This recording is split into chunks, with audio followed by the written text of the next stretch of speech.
PM Modi G7 में जिन जिन नेताओं से मिले वो पीएम मोदी से ऐसे मिले जैसे कोई वर्ल्ड लीडर नहीं बल्कि कोई फैन या फॉलोअर्स पीएम मोदी से मिल रहा। जैसे इटली की PM Giorgia Meloni PM Modi से मिली तो उन्होंने यहां तक कह दिया कि आप तो बेस्ट हैं, आपको फॉलो करने की कोशिश करती हूं। सुनिए जरा।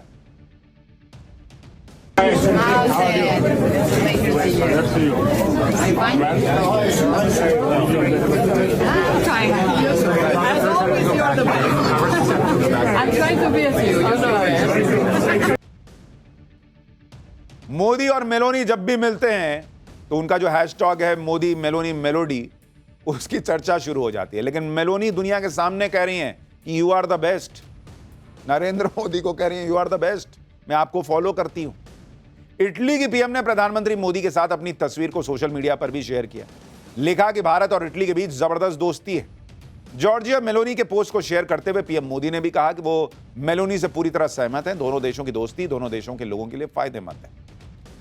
G7 की मीटिंग के दौरान पीएम मोदी फ्रांस के राष्ट्रपति मैक्रों से भी मिले। इस दौरान पीएम मोदी ने कुछ ऐसा कहा कि दोनों नेता ठहाके मारकर हंसने लगे। दरअसल पीएम मोदी ने मैक्रों से कहा कि आप आजकल ट्विटर पर बहुत एक्टिव हैं। इसके बाद दोनों नेता खूब हंसने लगते हैं। पीएम मोदी के इस बयान को कल ट्रंप और मैक्रों के बीच सोशल मीडिया पर हुई नोकझोंक से जोड़कर देखा जा रहा है। आप भी देखिए दोनों के बीच क्या बातचीत हुई। Nowadays, you are active on Twitter. When did you arrive? Last night, मैं यहाँ पहुँचा उसके बाद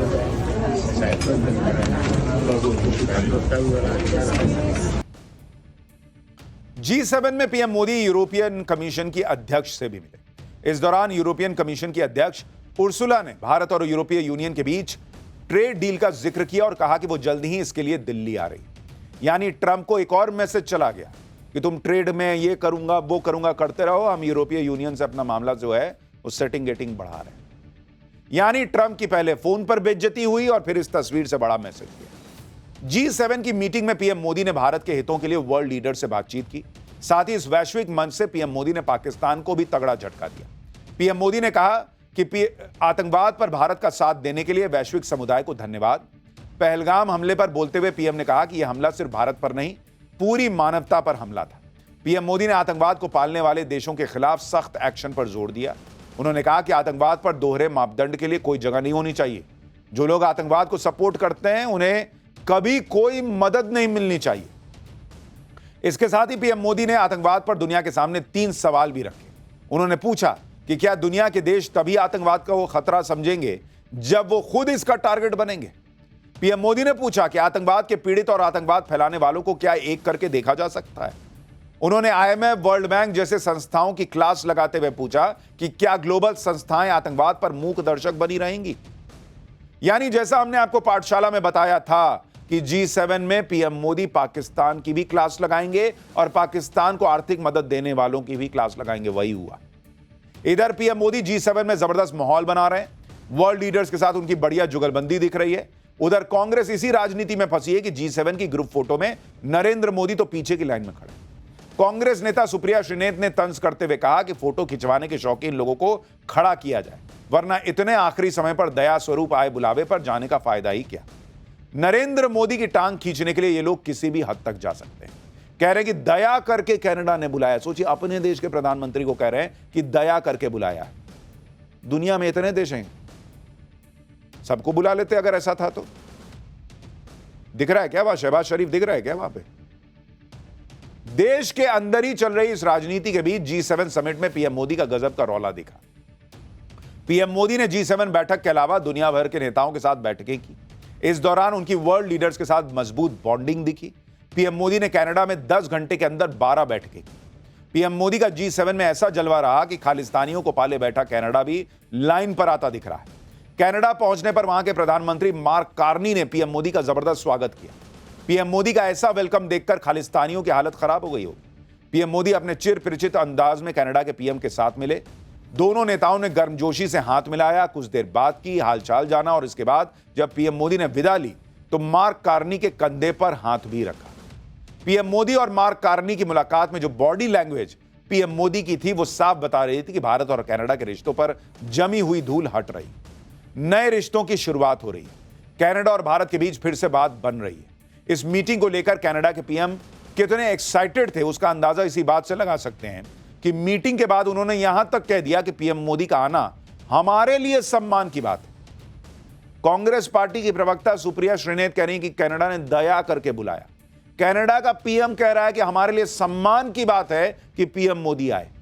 सुनिए मार्क कार्नी ने क्या कहा, उसके बाद बताऊंगा पीएम मोदी की कनाडा जाने से किसका एजेंडा फेल हो गया।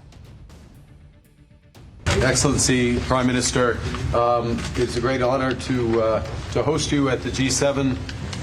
India has been coming to the G7, I believe, since 2018 in Biarritz with our French partners, and it's a testament to the importance of your country, to your leadership, and to the importance of the issues that we look to tackle together, from energy security, from the energy transition that you're helping to lead, to the future of artificial intelligence, to the fight that we have against transnational repression, against terrorism, against other factors, and the work that we can do together. And it is my great honor to have you here.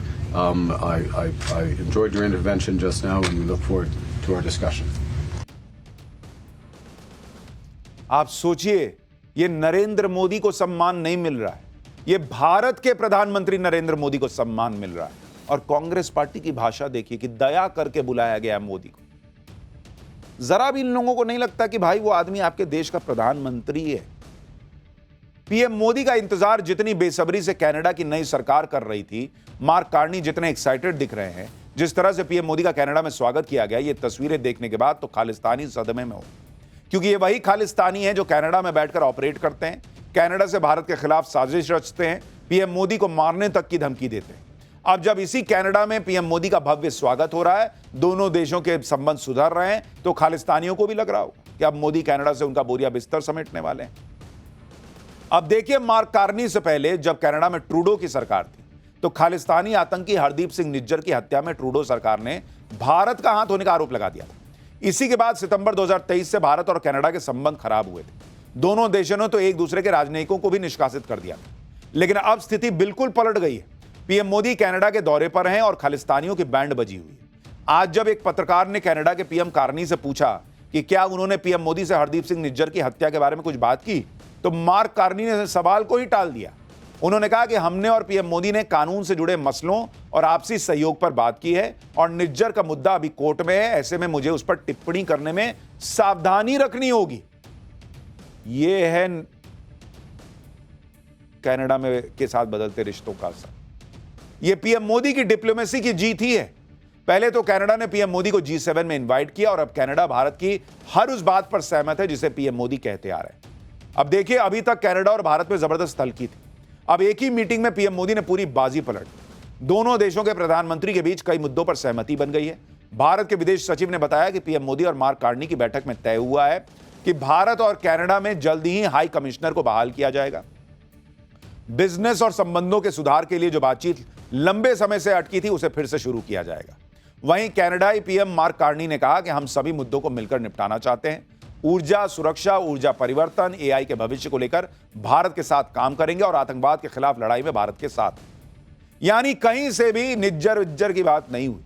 साफ है कि अब Canada में डेरा जमाए खालिस्तानियों को अपना बुरा वक्त सामने दिख रहा है। जो खालिस्तानी अभी तक कनाडा की सरकार को अपने इशारों पर नचा रहे थे, खालिस्तानियों ने कनाडा की ट्रूडो सरकार को इस हद तक मजबूर कर दिया था कि वो निज्जर हत्याकांड के बाद भारत से दुश्मनी लेने पर आमादा हो गया था।